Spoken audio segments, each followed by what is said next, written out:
Hello दोस्तों, good morning. कैसे हैं आप सभी लोग? आप सभी का स्पेक्ट्रम एडू वर्ल्ड में स्वागत है। दोस्तों, आज हम लेके आए हैं साइंस का पहला वीडियो आपके लिए।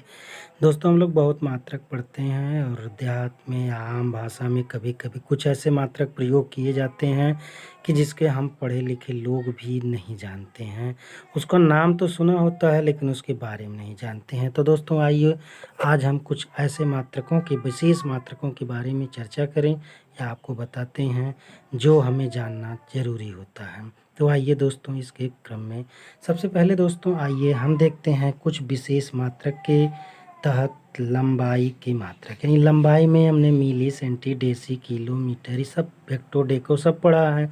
लेकिन उसके साथ साथ कुछ ऐसे मात्रक हैं जिनका प्रयोग विशेष के लिए किया जाता है। जैसे उसमें सबसे पहला मात्रक है AU। AU मतलब इंग्लिश में इसे एस्ट्रोनॉमिकल यूनिट कहते हैं और यह खगोलीय इकाई इसके हिंदी में कहते हैं। तो दोस्तों आइए देखें ये होता क्या है, यानी खगोलीय इकाई या एस्ट्रोनॉमिकल इकाई या एस्ट्रोनॉमिकल यूनिट क्या होता है। तो सूर्य से पृथ्वी की माध्य की दूरी है। ये क्या है? सूर्य से पृथ्वी की माध्य दूरी है दोस्तों। और इसका प्रयोग जो होता है खगोलीय पिंडों के बीच की दूरियों का पृथ्वी वह सूर्य के बीच की दूरी से अनुपात प्रकट करने में प्रयुक्त होता है। दोस्तों, आप समझ गए होंगे कि खगोलीय पिंडों के बीच की दूरियों का पृथ्वी व सूर्य के बीच की दूरी से अनुपात प्रकट करने में इसका प्रयोग हम करते हैं। तो इस तरह से दोस्तों ये जान लीजिए कि एस्ट्रोनॉमिकल यूनिट है क्या? यह सूर्य से पृथ्वी की माध्य दूरी है और इसका प्रयोग सूर्य से पृथ्वी के बीच की जो दूरी है उस दूरी और खगोलीय पिंडों के बीच की दूरियों का अनुपात व्यक्त किया जाता है। तो दोस्तों ये जान लेते हैं कि एक AU यानी एक एस्ट्रोनॉमिकल यूनिट बराबर होता क्या है? 1.495 × 10⁻11 मीटर होता है। आइए दोस्तों, इसी क्रम में हम आगे चलते हैं। दूसरी यूनिट है LY यानी लाइट ईयर, या इसे हिंदी में हम प्रकाश वर्ष कहते हैं। तो दोस्तों प्रकाश वर्ष ये बहुत फेमस है, सबको पता है कि प्रकाश द्वारा एक वर्ष में चली गई दूरी है। प्रकाश वर्ष क्या है? कि प्रकाश द्वारा एक वर्ष में चली गई दूरी है। इसका प्रयोग कहाँ करते हैं दोस्तों? सुदूर स्थित खगोलीय पिंडों की दूरियां प्रकट करने में होता है। इसका प्रयोग खगोलीय सुदूर, जो बहुत दूर आकाश पिंड में ये खगोलीय पिंड स्थित हैं उनकी दूरियां प्रकट करने में इसका प्रयोग होता है। तो दोस्तों आइए देखें, एक प्रकाश वर्ष यानी एक LY या एक लाइट ईयर बराबर क्या होता है? 9.46 × 10⁻15 मीटर।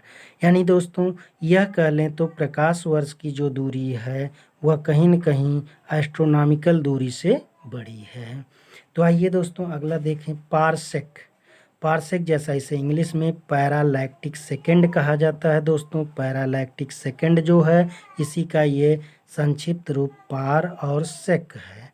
तो इसे हम पारसेक कहते हैं। यह दूरी मापने का सबसे बड़ा मात्रक है। यह दूरी मापने का सबसे बड़ा मात्रक है दोस्तों।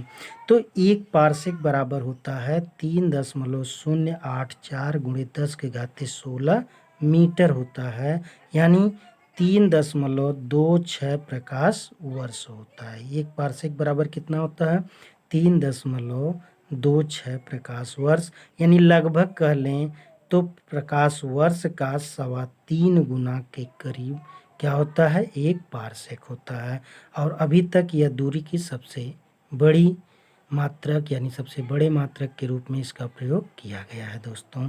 आइए चलते हैं, इसी के क्रम में हम देखते हैं कि यार्ड। हम लोग बहुत सुनते हैं कि यार्ड होता है, यानी इतना यार्ड, इतना यार्ड या इतना गज। इसे हिंदी में क्या बोलते हैं? गज। और हिंदी इंग्लिश में यार्ड बोलते हैं। तो दोस्तों आइए देखें, एक यार्ड यानी एक गज बराबर क्या होता है? 3 फीट। या 3 फीट कहिए चाहे फुट कहिए, दोनों एक ही चीज़ है। यानी एक गज बराबर 3 फुट। और 3 फुट का मतलब 0.9144 मीटर। 0.9144 मीटर होगा। यानी पूरा एक गज जो है वो 1 मीटर से कम होता है, यानी 91 सेमी के आसपास होता है। यानी 91.5 सेमी आप रख लीजिए होता है। तो यानी 0.9144 मीटर होता है दोस्तों। तो इसलिए यानी आपको मुख्य रूप से याद क्या करना है? एक गज बराबर 3 फुट। एक गज बराबर कितना? 3 फुट। आइए हम आगे चलते हैं। मील का प्रयोग बहुत होता है कि इतना मील गए, उतना मील दूरी है, तो यानी 1 मील बराबर होता क्या है? तो 1 मील बराबर होता क्या है दोस्तों, ये जान लीजिए, या 1.6034 किलोमीटर होता है, लेकिन प्रायः हम लोग देखते हैं तो इसे 1.6 किलोमीटर ही मान लिया जाता है। यानी 1 मील बराबर कितना, 1.6 किलोमीटर होता है। दोस्तों ये जान लीजिए कि यह जो मील है यह स्थल दूरी मापने का मात्रक है, यानी इससे हम स्थलीय दूरी मापते हैं। आइए दोस्तों आगे चलें हम। एक मील और होता है जिसे हम बोलते हैं नॉटिकल मील, जिसे हम क्या बोलते हैं, नॉटिकल मील। इसे इंग्लिश और हिंदी दोनों में नॉटिकल मील कहा जाता है। अब ये नॉटिकल मील दोस्तों ये प्रायः क्या है, समुद्री दूरी मापने का मात्रक। जैसा कि आपने अभी देखा कि मील क्या है, स्थलीय दूरी मापने का, और नॉटिकल मील क्या है, समुद्री दूरी मापने का मात्रक। एक नॉटिकल मील में कितना होता है, 1.852 किलोमीटर, यानी आप कह सकते हैं 1.85 किलोमीटर होता है, या 1852 मीटर होता है। दोस्तों अगर मील और नॉटिकल मील का संबंध देखें तो एक नॉटिकल मील बराबर होता है 1.15 मील, यानी नॉटिकल मील जो होता है मील से 1.15 गुना होता है दोस्तों।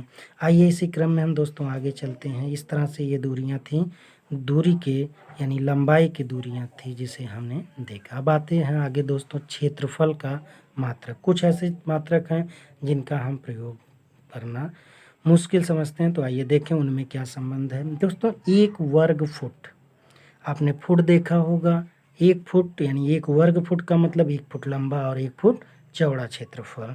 तो 1 वर्ग फुट में कितना होता है, 0.09 वर्ग मीटर होता है। कितना होता है, 0.09 वर्ग मीटर होता है दोस्तों।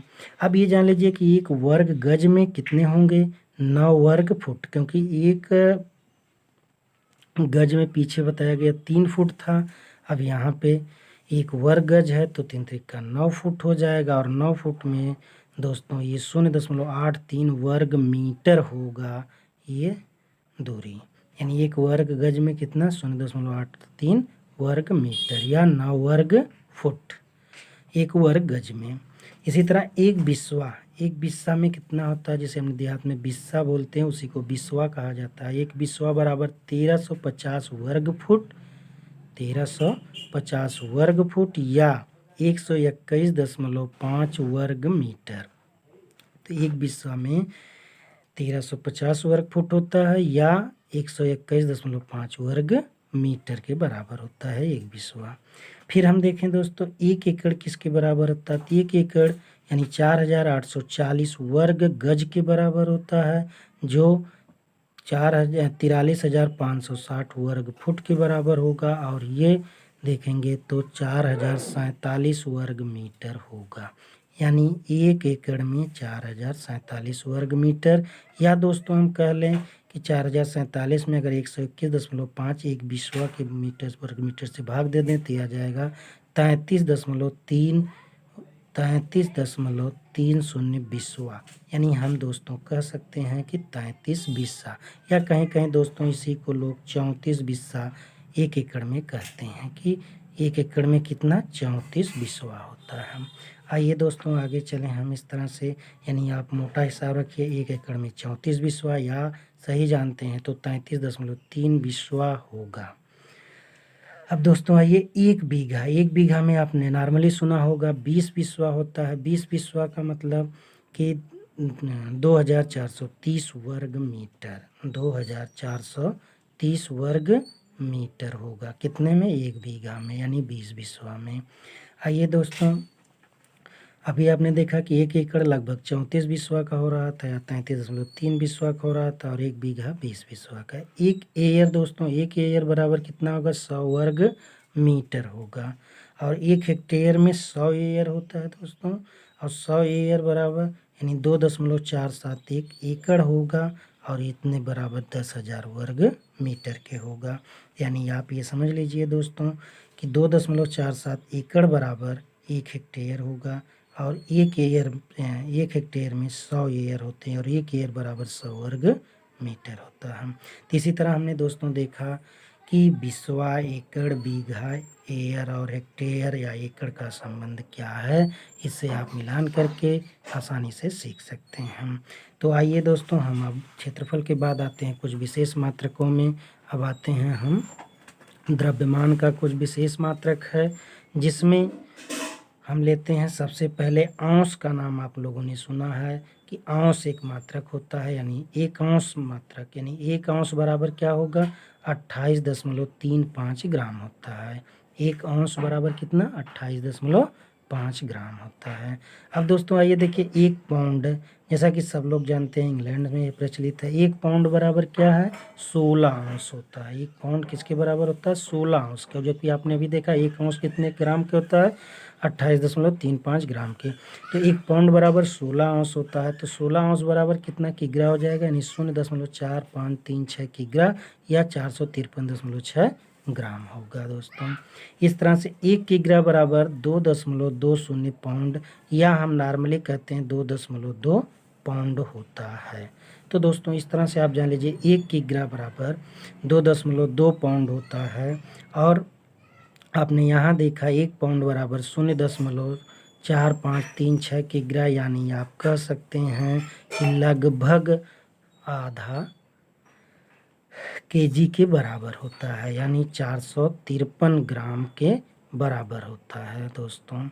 इस तरह से फिर 1 क्विंटल कितना होता है, 1 किग्रा होता है, 1 क्विंटल में 100 किग्रा होता है। और 1 टन, या इसी को मीट्रिक टन बोलते हैं दोस्तों, तो 1 टन में कितना, 1000 किग्रा, यानी 10 क्विंटल होता है। 10 क्विंटल या 1000 किग्रा बराबर 1 टन होता है।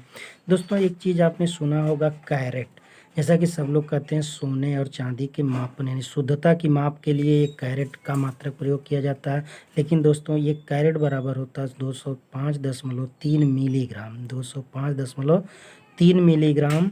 और इसका प्रयोग होता है हीरे का वजन मापने में प्रयुक्त। जैसे सुना होगा आपने कि हीरा इतने कैरेट का था, यानी वह इसके मात्रक के बराबर, यानी 205.3 मिलीग्राम कहा जाए। अगर हीरा 1 कैरेट का था तो यानी हीरा कितने ग्राम का होगा, 205.3 मिलीग्राम का होगा दोस्तों।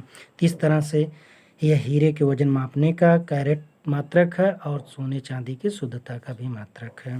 दोस्तों आइए एक और मात्रक हम द्रव्यमान से संबंधित है, CSL यानी चंद्रशेखर लिमिट, चंद्रशेखर सीमा। तो दोस्तों एक मात्रक यह है कि चंद्रशेखर सीमा, इस मात्रक का जो होता है, इसे चंद्रशेखर नामक भारतीय वैज्ञानिक ने इसको प्रतिपादित किया था, और इसके लिए उन्हें सन 1983 में भौतिकी का नोबेल पुरस्कार दिया गया था। दोस्तों आपको बता दें कि यह CSL यानी ये चंद्रशेखर सीमा ऐसा द्रव्यमान है जिससे कम द्रव्यमान होने पर जो आकाशीय तारे हैं वे श्वेत वामन तारे के रूप में भी समाप्त हो जाते हैं। अगर उससे ज़्यादा उनका द्रव्यमान है तो वह फिर सुपरनोवा या ब्लैक होल के रूप में परिवर्तित हो जाते हैं। तो यह जो है एक CSL जो होता है वह 1.44 गुणे सूर्य का द्रव्यमान, यानी सूर्य के द्रव्यमान का 1.44 गुना एक CSL यानी चंद्रशेखर सीमा का द्रव्यमान होता है। इस तरह से ये दोस्तों जान लीजिए एक व्यवहार में सर्वाधिक संभव द्रव्यमान यह है एक CSL, यानी 1 अगर सूर्य से एक CSL से अगर अधिक हुआ तो यह सुपरनोवा या ब्लैक होल में तारा समाप्त हो जाएगा। अगर इससे कम हुआ तो श्वेत